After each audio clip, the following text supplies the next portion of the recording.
কিয়ামতের দিন 7 শ্রেণীর লোককে আল্লাহ তাআলা তার আরশের নিচে ছায়া দিবে। এর মধ্যে এক শ্রেণীর মানুষ হচ্ছে শাবুন নাশাআ ফি ইবাদাতিল্লাহ, ওই যুবক যারা ইবাদতে সময় কাটিয়েছে, যারা তাদের অবসর সময়টা হিন্দি সিনেমা দেখে নাই, জি বাংলা দেখে নাই, স্টার জলসা দেখে নাই, রূপবানে নাচে কোমর দুলায়া এগুলা দেখে নাই। তারা তাদের সময়টা আল্লাহর ইবাদতে কাজে লাগিয়েছে। ওই যুবকদেরকে কিয়ামতের ময়দানে আরশের নিচে ছায়া দিবে কে? আল্লাহ। অনেক যুবক আসছে আজকে, আলহামদুলিল্লাহ। আমাদের এই সময়টা ইসলামের পক্ষে কাজে লাগাতে হবে। রাজি আছো তো? সবাই রাজি আছো? কিন্তু দুর্ভাগ্যজনক হলেও সত্য, বাংলাদেশে যুবকদের চরিত্র নষ্ট করার জন্য, তাদের এইম নষ্ট করে দেওয়ার জন্য, তাদের ক্যারিয়ার গুলো নষ্ট করে দেওয়ার জন্য যা যা দরকার তার সবকিছুর বন্দোবস্ত বাংলাদেশে আছে না নাই? তাদের নৈতিক অবক্ষয়ের জন্য সবচেয়ে ভয়ঙ্করতম জিনিস হচ্ছে মাদক। বাংলাদেশে এটা নাই? হ্যাঁ, আছে।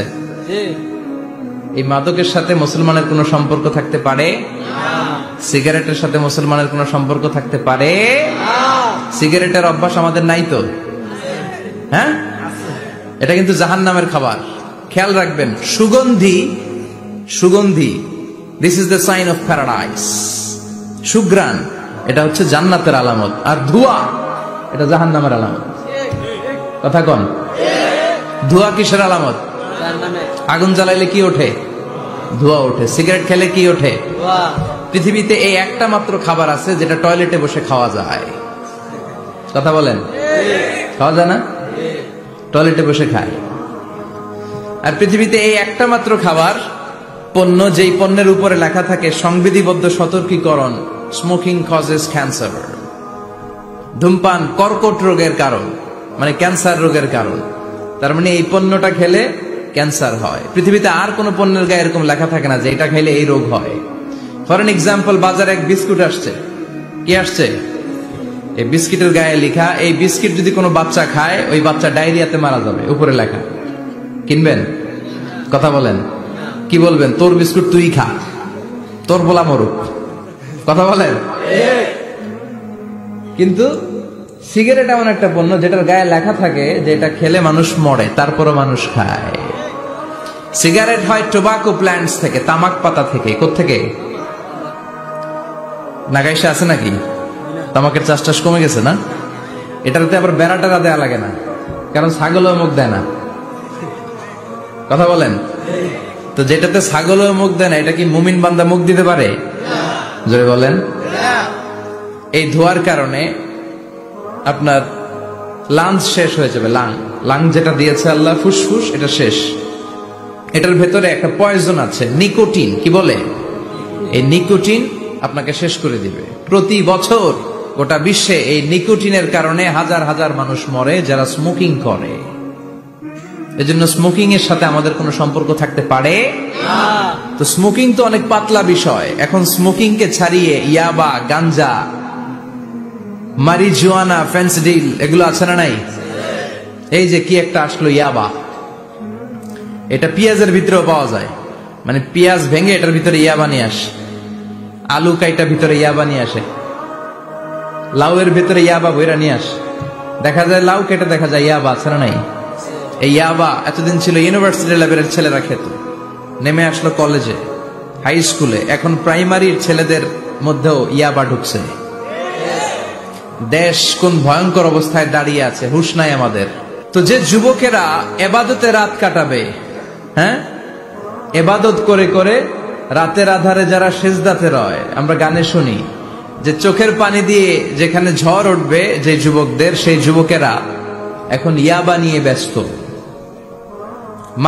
মারিজুয়ানা নিয়ে ব্যস্ত, ফেন্সিডিল নিয়ে ব্যস্ত। এজন্য এলাকাতে এই ফেন্সিডিলের ব্যবসা, ইয়াবার ব্যবসা, এগুলোকে সংঘবদ্ধ হতে দিবেন না।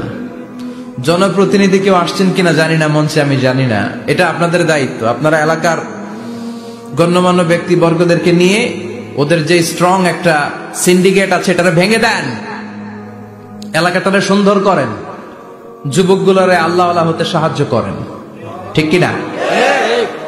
তাহলে যুবকদের চরিত্র ধ্বংসের ক্ষেত্রে সবচেয়ে বড় হাতিয়ার হচ্ছে এই মাদক। নাম্বার 2, সেটা হচ্ছে পর্নোগ্রাফি। এখন হাতে হাতে মোবাইল আছে না নাই? এই যে এটা একটা সিনেমা হল, এটার নাম কি? কথা কন। যত সিনেমা আছে সব ঢুকানো যায়, আবার মাহফিলে ঢুকানো যায়। The choice is years, the decision is years. তুমি জান্নাতে যাবা না জাহান্নামের লাকড়ি হবা, সিদ্ধান্ত তোমার। এগুলোর ভিতরে এখন ব্লু ফিল্ম পাওয়া যায়, ইন্ডিয়ান নায়িকাদের নেকেড সিনারি পাওয়া যায়, যায় না? কথা কন। যুবক ভাইরা, এগুলো থেকে তোমাদের বেঁচে থাকতে হবে।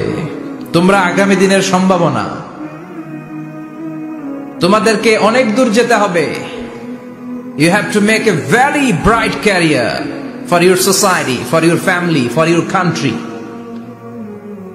তোমাদেরকে অনেক দূর যেতে হবে।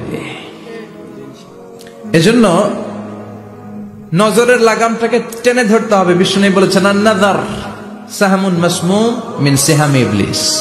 দৃষ্টি হচ্ছে শয়তানের বিষ মাখানো তীরবানের মধ্য থেকে একটা তীর। এই তীর দিয়ে শয়তান যুবক আর যুবতী মেয়েদেরকে কাবু করে ফেলে, ঠিক কিনা? চিল্লায় বলেন ঠিক কিনা? এজন্য নজরটাকে হেফাজত করতে হবে। Zee Bangla, star Jalsha, Kiranmala, Hindi cinema, naked film, blue film, এগুলোর সাথে কোনো মুসলমান যুবকের সম্পর্ক থাকতে পারে না। ইগতানিম খামসান ক্বাবলা খামসিন।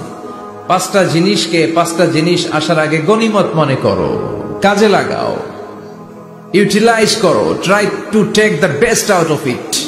এর সর্বোচ্চটা নেয়ার চেষ্টা করো। আমাদের মুসলিম উম্মার সবচেয়ে বড় সমস্যা হচ্ছে আমাদের যে ক্যাপাসিটি আছে, আমাদের যে মেধা আছে, আমাদের যে প্রিভিলেজ গুলো আছে, এগুলোকে আমরা কাজে লাগাই না, ঠিক কিনা? কিন্তু উন্নত বিশ্বে দেখবেন যার যতটুকু যোগ্যতা আছে সেটা সে মানবতার কল্যাণে, ইসলামের কল্যাণে কাজে লাগায়। মানবতার কল্যাণে কোনো যোগ্যতা বা কোনো কাজকে কাজে লাগানো, এটা অনেক বড় ইবাদত। সুবহানাল্লাহ পড়েন। সুবহানাল্লাহ। আমরা অনেকে মনে করি শুধু সালাত পড়া, রোজা রাখা, জিকির করা, সাদাকা দেয়া, চ্যারিটি দেয়া, এটাই ইবাদত না। যে কাজ করলে আল্লাহ খুশি, যে কাজ করলে মানবতার কল্যাণ হয়, তার সবটাই ইবাদত। চিল্লায় বলেন ঠিক কিনা? একজন রাস্তা চিনে না, আপনি রাস্তায় দাঁড়িয়ে রাস্তা দেখিয়ে দিলেন, এটা ইবাদত। একজন অসুস্থ, আপনি তাকে ঋণ দিলেন, এটা ইবাদত। একজন মুমূর্ষু ব্যক্তিকে বাঁচানোর জন্য রক্তের দরকার, আপনি রক্ত দিলেন, এটাও ইবাদত। প্রাণীর প্রতি আপনি দয়া করলেন, এটা ইবাদত।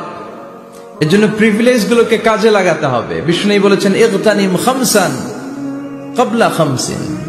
5টা জিনিস আসার আগে 5টা জিনিসকে কাজে লাগাও। নাম্বার 1 হচ্ছে হায়াতাকা ক্বাবলা মাউতিক। মৃত্যু আসার আগে জীবনটারে কাজে লাগাও, ঠিক কিনা? কথা বলেন। আমরা কে কবে মরবো জানি? কেউ জানি? কিন্তু মরবো যে এটা জানি, ঠিক কিনা? মরবো এটা সুনিশ্চিত, কিন্তু কবে মরবো কারো জানা নাই।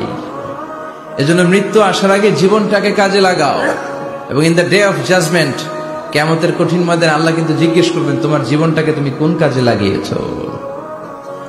2 নম্বরে বিষ্ণু ঈসা ইসলাম বলেছেন, শাবাবাকা ক্বাবলা হারামিক। বার্ধক্য আসার আগে যৌবনকে কাজে লাগাও, ঠিক কিনা? যুবকরা হচ্ছে শক্তির আধার, তাদের মধ্যে আছে প্রাণ ঢালা উচ্ছ্বাস, তাদের রক্ত গরম, তারা চাইলে অনেক কিছু করতে পারে, পারে না? কোটা বিরোধী আন্দোলন করতে পারে, তারা নিরাপদ সড়ক চাই আন্দোলন করতে পারে, তারা দুর্নীতিমুক্ত বাংলাদেশ গড়ার প্রত্যয় নিতে পারে। চিল্লায় বলেন ঠিক কিনা? এজন্য যুবকরা যদি জাগে, ভালো থাকবে বাংলাদেশ। যুবকরা যদি ইসলামের পক্ষে কাজ করে, বাংলাদেশ তার রহমত আর বরকত দিয়ে সমৃদ্ধ করে দিবে কে? আল্লাহ।